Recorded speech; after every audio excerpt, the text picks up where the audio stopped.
Boa noite, amigos, tudo bem? Eu me chamo Erlon, sou guia aqui em Paris e hoje nós temos o terceiro episódio da nossa minissérie Um Outro Olhar, onde eu trago para vocês uma obra de arte, uma curiosidade, um outro olhar. Gente, o seguinte, a obra de arte de hoje eu sou suspeito para falar porque eu gosto muito, eu sou fã, é a minha queridinha do Museu do Louvre. Então eu vou fazer com vocês o que eu sempre faço com os meus clientes quando eu estou fazendo passeios guiados lá, visitas guiadas lá no Louvre. Eu sempre que chego próximo a essa obra aqui, eu pergunto, que obra é essa? Vejam só. Cadáveres, muita gente de todas as classes sociais, todo mundo junto, né, com o mesmo objetivo, e essa mulher aqui no meio, olha, segurando a bandeira da França. Dá pra gente perceber que isso aqui é uma revolução. Então todo mundo responde a mesma coisa, porque vocês conhecem a França e a história da França. Erlon, essa é a Revolução Francesa. Não. Eu sempre pergunto, mas que Revolução Francesa?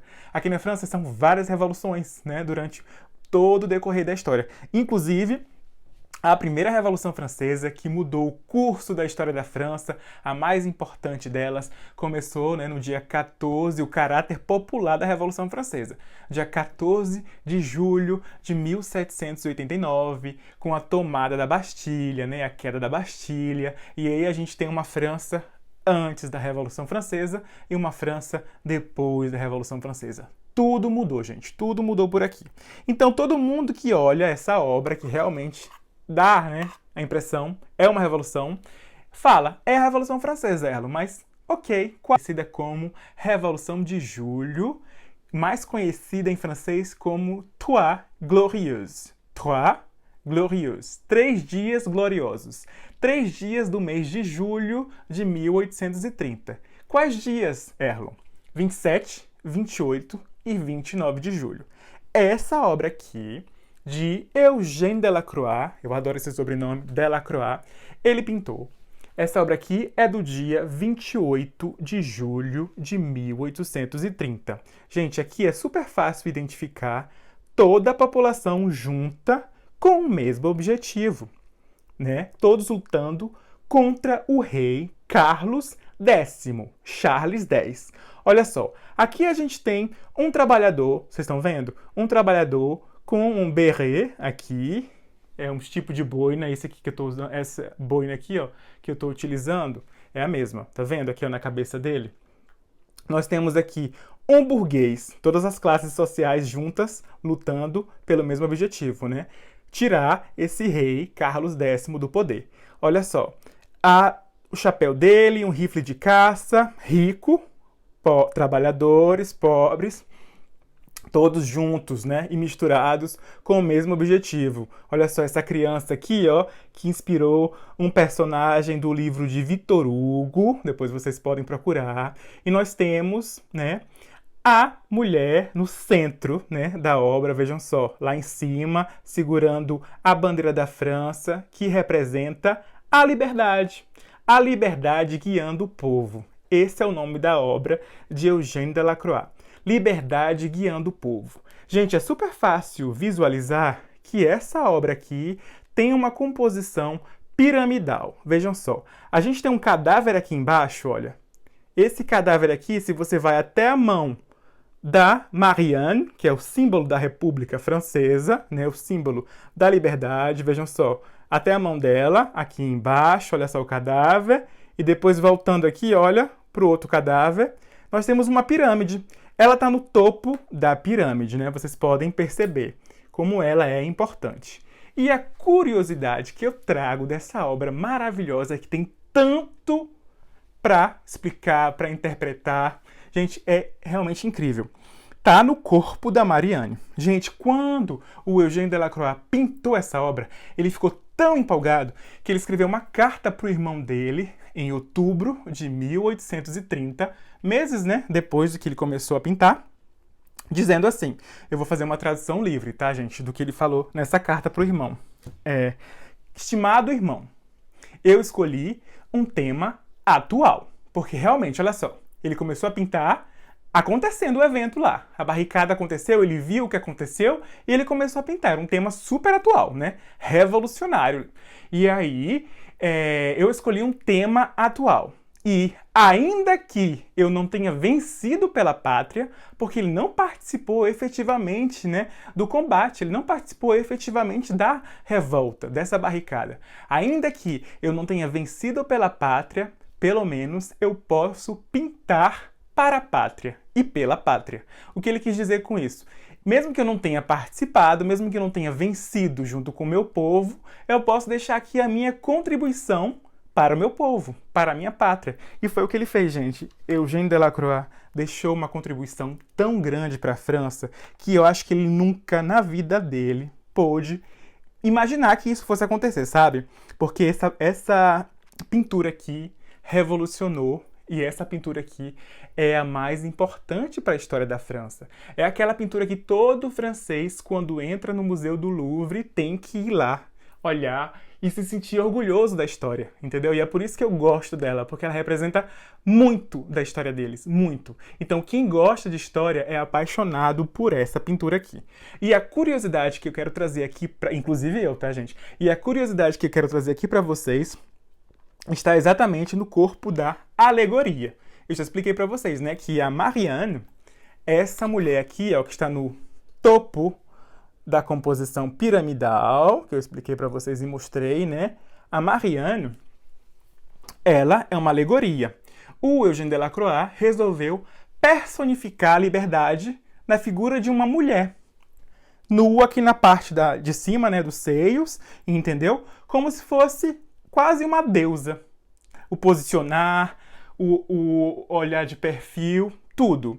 Usando um outro tipo de boina, né, que eu estou usando aqui, que é uma boina bem específica, que se chama bonnet phrygien, que é uma espécie de touca, originalmente utilizada pelos moradores da Frígia, uma antiga região da Ásia Menor, onde hoje está situada a Turquia.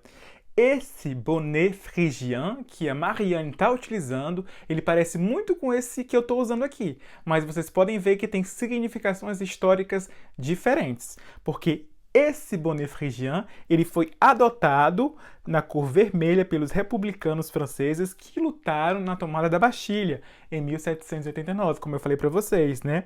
O que culminou com a instalação da Primeira República aqui na França em 1792. Por isso que é um forte símbolo do regime republicano. E vejam só como tem toda uma simbologia aí por trás. Porque quando Eugène Delacroix escolheu a Marianne, né, personificou a liberdade na figura da Marianne, na figura dessa mulher lá, quase que uma deusa, colocando esse bonnet phrygien aqui em cima da cabeça dela, da cor vermelha. Sabe por quê? Porque esse bonnet phrygien, ele era utilizado durante o Império Romano pelos antigos escravos que tinham conseguido emancipação.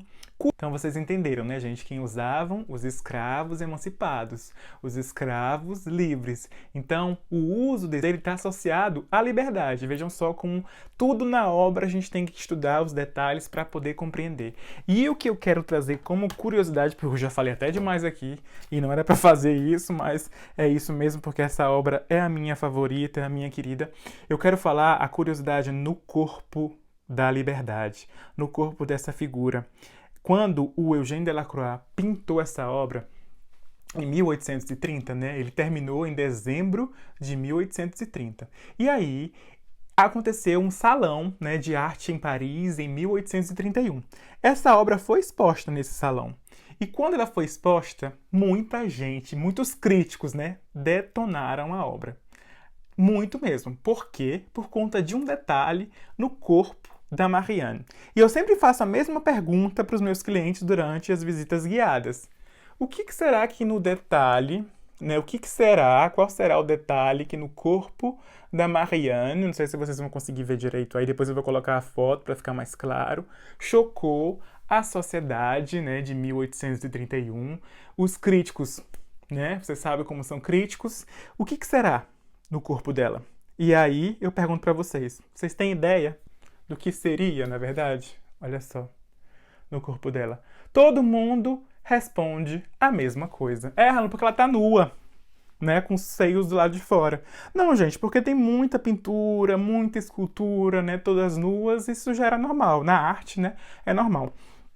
Na verdade, o que chocou a sociedade em 1831 foi porque a Mariana, né, a Liberdade, ela tinha pelos aqui nas axilas. Olha só, pelos aqui embaixo do braço.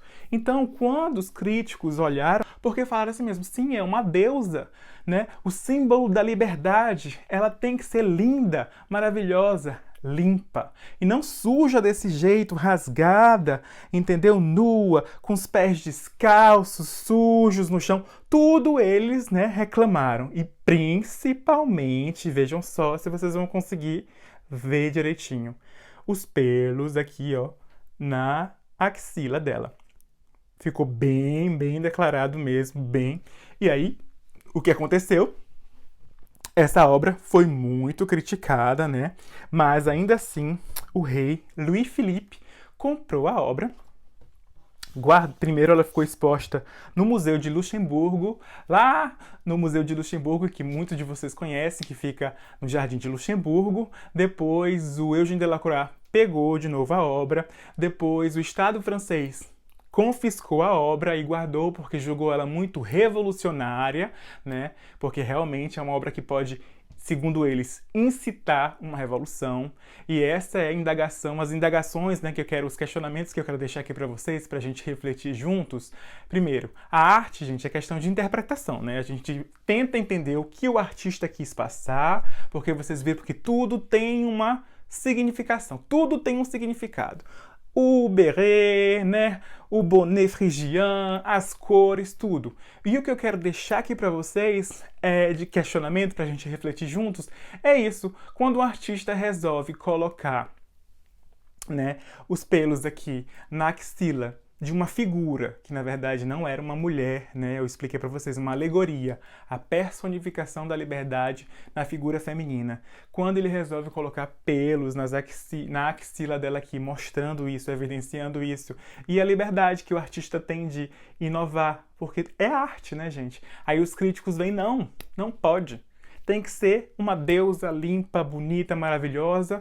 Não pode ser assim, isso não é uma deusa. Isso é praticamente uma mulher de rua, largada, entendeu? Isso não representa uma deusa. Então, onde está a liberdade, não é verdade? É isso que eu queria deixar para vocês. E essa obra é tão importante que vocês podem ver a mulher representando a liberdade, a mulher com seios de fora, e a gente vê muitas, né, manifestações agora com mulheres com seios de fora, com mulheres com pelos nas axilas, entendeu? E é isso que eu queria deixar aqui como questionamento para a gente refletir juntos. O que vocês acham de refletir, né? Olha só, essa obra, que foi uma obra, né, realista e ao mesmo tempo alegórica. A gente tem o evento que ocorreu e ao mesmo tempo a gente tem a alegoria, né? Aquela personificação da liberdade, porque a mulher não estava lá. Ele criou, né? Ele personificou a liberdade, sendo a mulher desnuda, né? Segurando a bandeira da França com o pelo na axila. Mas assim, o que acontece? Foi super criticado. E a liberdade do artista em inovar? Porque o Eugène Delacroix não necessariamente ele precisava copiar uma deusa.